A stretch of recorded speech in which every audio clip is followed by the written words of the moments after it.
US strikes in Venezuela and Maduro's capture is not just an ideological friction or simply a war against drugs. There is a lot more at stake for the United States.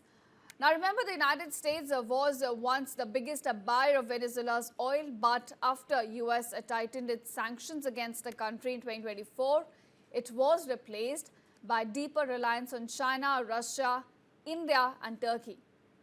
In fact, oil sits at the heart of Venezuela's strategic importance, and it's a long standoff with the United States.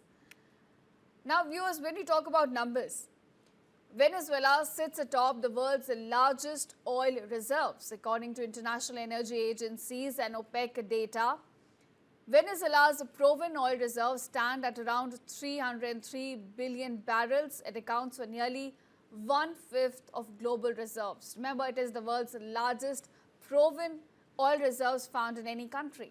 So this places the South American nation ahead of Saudi Arabia, Iran, Canada as well as Iraq. Now, oil has been the long backbone of Venezuela's economy for much of the 20th century. Petroleum exports generated the majority of government revenue and foreign exchange for the country. And even under sanctions, the crude exports continue to rise. It rose in 2025 to over 900,000 barrels per day.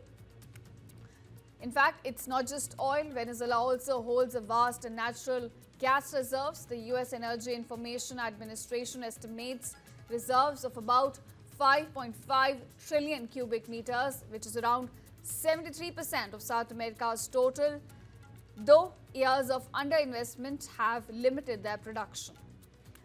Now, United States argues that oil revenues under Nicolas Maduro helped sustain repression and criminal activity.